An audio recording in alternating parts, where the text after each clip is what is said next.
who are most vulnerable to violence in this society are also most vulnerable to the violence of the state. State violence can take the less visible form of poverty and institutional racism, and it can take the more visible form of police brutality and mass incarceration. If we understand that these things are versions of the same, then we know that prisons and policing are not a solution to anything. They are the enforcement arm of the problem. Think about the role that prisons play in the lives of Black, Indigenous women of color, of queer and trans folks, undocumented women, women experiencing homelessness, women engaged in sex work, which is survival work under capitalism, incarcerated women, 80% of whom are mothers, 68% of whom have a mental illness, or the girls in youth jails, 54% of whom are Black or Latinx, 40% of whom are LGBT. Do cop cars look like safety to these folks? Does the cop at the door sound like support? What does policing mean to the people who loved Breonna Taylor or Tony McDade or Corin Gaines? One of the most common arguments you hear in favor of prisons and policing is, well, what about the rapists? What about domestic violence? How are you going to protect women? So when someone claims that prisons and police protect women, I want you to ask them, which women? What do you think happens to women in prisons and jails? What do you think happens to incarcerated queer and trans people? When someone talks about protecting women, you can tell them more about Layleen Polanco. She was a 27-year-old Afro-Latina trans woman who died during a seizure after the NYPD arrested her for sex work, and guards at Rikers put her in solitary confinement despite knowing she had epilepsy. You can tell them about Brescia Meadows, a 14-year-old Black girl whom the state of Ohio was initially going to try as an adult for killing her sexually abusive father, and who was facing life in prison until activists stepped in.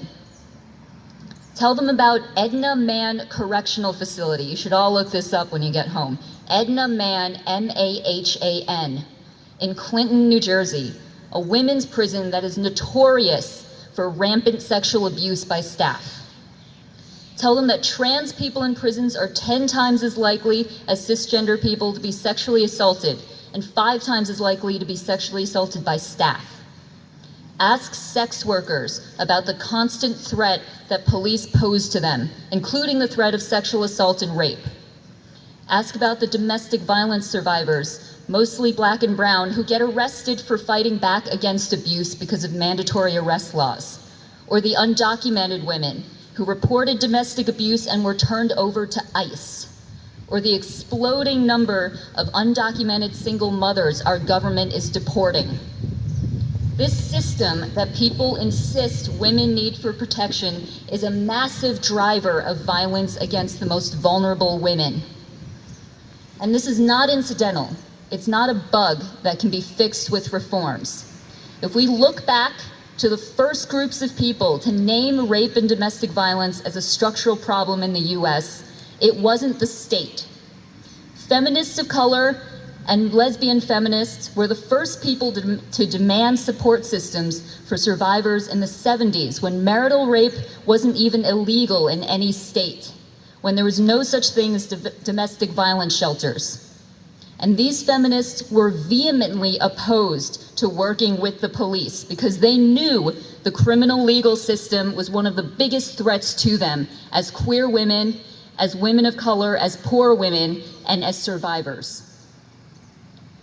Now, half a century later, victim services are required to cooperate with the police to secure state funding.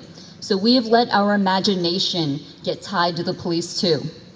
We have bought into the myth that the only thing that can protect women is the police, that the only solutions for violence are carceral.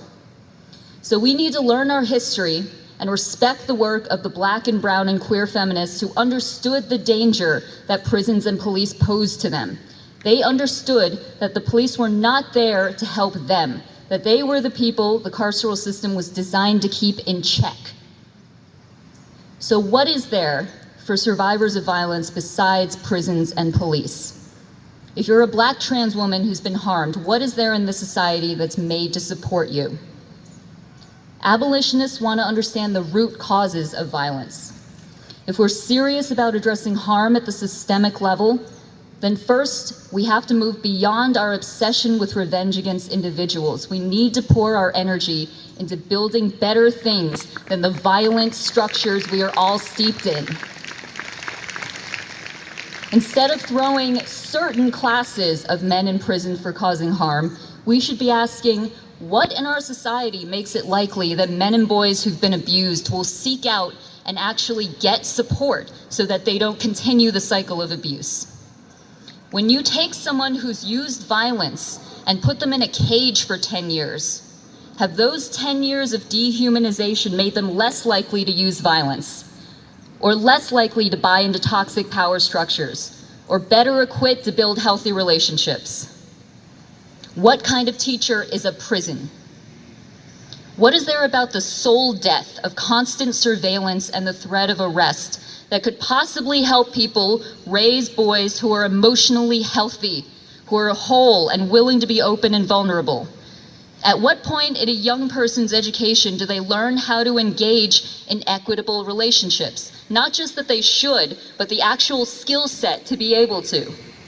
Or how to express anger or desire in healthy ways.